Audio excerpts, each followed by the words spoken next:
High বন্ধুরা, চলে এলাম আবার একটি নতুন ভিডিও নিয়ে তোমাদের কাছে। কেমন আছো তোমরা? আশা করি ভালো আছো। তো আমিও ভালো আছি তোমাদের আশীর্বাদ ও সকল দেবদেবীর কৃপাতে। আর ভিডিওটা কি হতে চলেছে আশা করি ভিডিও টাইটেল ও থাম্বনেলটা দেখে হয়তো বুঝতেই পেরেছো।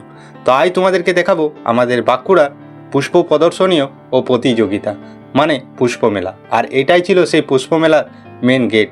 তো চলো সরাসরি সেই মেলার ভিতরে প্রবেশ করি, তোমাদেরকে সবটাই দেখাবো এবং সবটাই বলবো এই ভিডিওতে। তবে কিন্তু ভিডিওটা প্রথম থেকে শেষ অবধি অবশ্যই দেখতে থাকো। ভিতরে প্রবেশ করার মাত্রই বাদিকেই রয়েছে আদি জানা নার্সারি। এই দেখো, যেখানে বিভিন্ন ধরনের প্রজাতির কিন্তু গাছ এখানে রয়েছে। বিশেষ করে ফুলের গাছগুলোর কিন্তু এক আলাদাই চমক দিচ্ছে। এই পুষ্প মেলাটা আমাদের বাঁকুড়ায় 39তম বর্ষ। এই মেলাটি বসেছে জানুয়ারি মাসের 11 তারিখে, আর এই মেলাটি চলবে জানুয়ারি মাসের 14 তারিখ পর্যন্ত।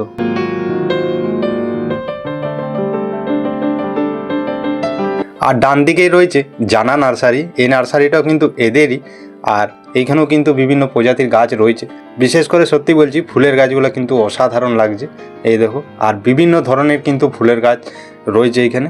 এই যে পুষ্প মেলাটি, এই মেলাটি বসেছে আমাদের বাঁকুড়া জেলা পরিষদ অডিটোরিয়াম প্রাঙ্গণে।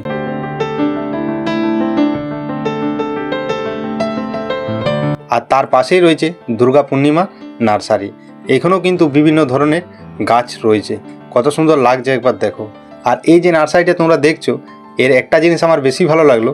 তার কারণ হলো প্রত্যেকটা গাছের কিন্তু মূল্য, মানে দামটা দেওয়া রয়েছে। তোমাকে যেয়ে পর কিন্তু জিজ্ঞাসা করতে হবে না যে এটা কত দাম বা ওইটা কত দাম। এই যে তোমাদেরকে দেখিয়ে দিচ্ছি, যেমন তোমরা হয়তো দেখতে পাচ্ছ এগুলো সব গাঁদা চারা, লাল গেঁদা। তবে এই যে এর মূল্যটা কিন্তু দেওয়া রয়েছে। এই দেখো, এগুলো কিন্তু 15 টাকা করে দাম। এই দেখো, আর তার পাশেই রয়েছে যে হলুদ গেঁদাটা, সেটা 20 টাকা করে দাম। আরও বিভিন্ন ধরনের যে গাছ আছে সেই গাছের কিন্তু মূল্যটা দেওয়া রয়েছে।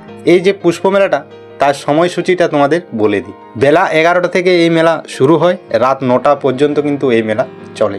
অনেকে কিন্তু অনেক দূর দূরান্ত থেকেও আসে এই পুষ্প মেলাতে। আর এই যে গাছগুলো তোমরা দেখতে পাচ্ছ, কতটা সুন্দর একবার লাগছে দেখো, মানে অসাধারণ লাগছে।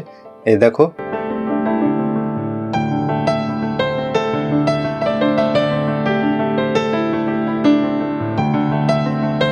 আর এই পুষ্প মেলাতে মায়াপুর নবদ্বীপ থেকে এসেছে একটি স্টল।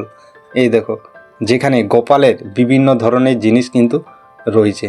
যেখানে গোপালের পোশাক, মুটুক, কানের দুল, বাঁশি, হার, মানে আরও অনেক কিছুই কিন্তু রয়েছে এই স্টলটার মধ্যে। আর এই স্টলটার মধ্যেই রয়েছে রাধা আর কৃষ্ণ। মানে কত সুন্দর লাগছে একবার দেখো, জাস্ট অপরূপ লাগছে। আর ছোট্ট একটি গোপালও রয়েছে। তো বিশেষ করে যারা বাড়িতে গোপাল রেখেছো, তাদের কিন্তু সামগ্রীয় জিনিস এখানে রয়েছে। তোমরা চাইলে কিন্তু এই মেলাতে একবার এসে পর এই স্টলটাতে গোপালের জন্য কিছু অবশ্যই কেনাকাটা করতে পারো। আর এই দিকটাতেই রয়েছে আরও নানা ধরনের গাছ, যেগুলো কিন্তু সব টপের মধ্যেই লাগানো রয়েছে।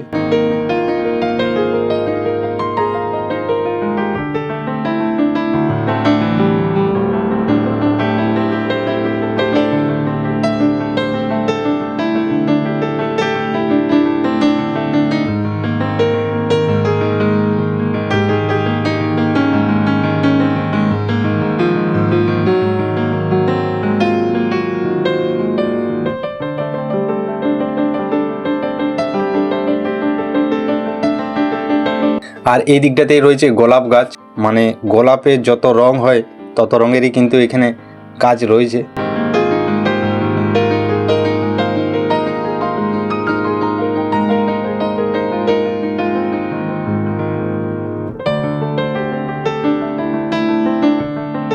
আর এই দিকটাতেই রয়েছে ফলের গাছ। এই দেখো, নানা ধরনের কিন্তু ফলের গাছ এখানে রয়েছে। যেখানে গাছগুলো কিন্তু ছোট টবের মধ্যেই লাগানো আছে, তবে কিন্তু ফল ধরে গেছে। টপের মধ্যেও যে এরকম গাছ হয়, সত্যি এই পুষ্প মেলায় এসে পরেই কিন্তু দেখলাম। তো যাই হোক, এই পুষ্প মেলায় তোমরা কে কে এসেছিলে অবশ্যই কিন্তু কমেন্ট করে জানাবে। আর যারা এখনও আসোনি, 14 তারিখেই লাস্ট, পারলে একবার যেও। তো যাই হোক, ভিডিওটা কেমন লাগলো তোমাদের অবশ্যই কিন্তু কমেন্ট করে জানাবে। ভিডিওটা আর বড় করছি না, এখানেই শেষ করছি। সবাই ভালো থাকো, সুস্থ থাকো। রাধে রাধে, হরে কৃষ্ণ। দেখা হবে আরও একটি নতুন ভিডিওর সাথে।